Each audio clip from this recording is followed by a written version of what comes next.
Jérémy Ferrari est revenu dans le journal inattendu sur RTL sur son clash avec Manuel Valls sur le plateau d'On n'est pas couché. L'humoriste a expliqué qu'il n'avait pas pu s'empêcher de réagir aux propos du Premier ministre de l'époque, quitte à saboter sa promotion. Jérémy Ferrari va se produire sur la scène de Bercy lors de 2 soirées avec son spectacle Anesthésie Générale. Une véritable consécration pour l'humoriste révélé par On ne demande qu'à en rire, dont l'humour grinçant ne fait pas toujours l'unanimité. Il avait d'ailleurs confié avoir reçu à plusieurs reprises des menaces de mort.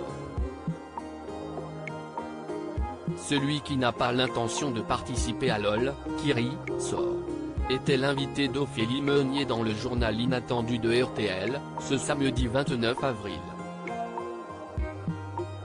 Un clash retentissant sur le plateau de Laurent Ruquier. Ophélie Meunier a interrogé l'humoriste sur ses prises de position parfois virulentes sur les plateaux de télévision. Elle a notamment fait mention de ce clash à propos des attentats qu'il avait opposés à Manuel Valls, alors Premier ministre, sur le plateau d'On n'est pas couché, l'émission de Laurent Ruquier.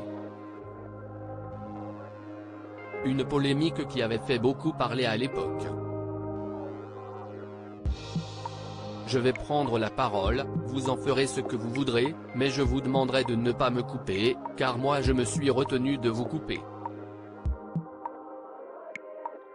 Car je ne suis pas d'accord avec vous, lui avait-il asséné pour dénoncer ce qu'il estimait être de l'hypocrisie. Ophélie Meunier a donc demandé à Jérémy Ferrari s'il aimait rentrer dans le lard des gens ou si c'était plus fort que lui. Si est-il totalement plus fort que moi, lui a-t-il rétorqué. Je vous dis la vérité, Manuel Valls, le débat qu'il y a eu entre nous, il y a plein de gens comme ils savent qu'on est très amis avec Laurent Ruquier. Il y a plein de gens qui ont cru que c'était préparé, a-t-il expliqué. Il n'a pas envie que je plante ma promo. Pourtant, cette réaction épidermique aurait pu lui coûter cher dans un contexte de promotion pour son nouveau spectacle. J'écris un spectacle sur les attentats.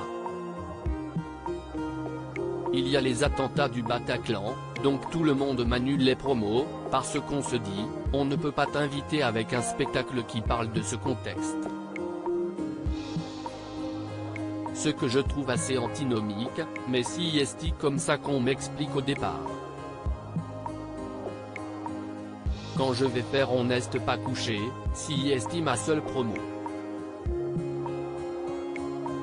Et on apprend 2 jours avant que Manuel Valls vienne et Laurent m'appelle parce qu'il est très bienveillant avec moi.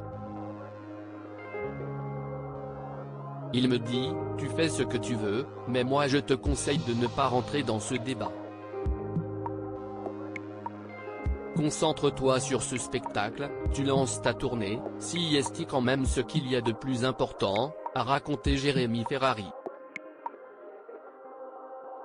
Pourtant, celui-ci a décidé de faire fi des conseils de son mentor. Plusieurs fois, je veux prendre la parole et Laurent ne me la donne pas tout de suite, parce que je pense qu'il veut me protéger parce qu'il ne sait pas trop ce que je vais dire. Et il n'a pas envie que je plante ma promo, a-t-il concédé avec le sourire.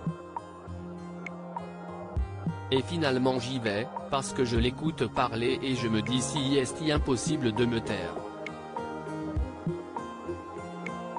Quand il y a des choses que je trouve injustes, je ne peux pas me taire, a-t-il conclu. À lire aussi Jérémy Ferrari reçoit des menaces de mort depuis son face-à-face avec Manuel Valls.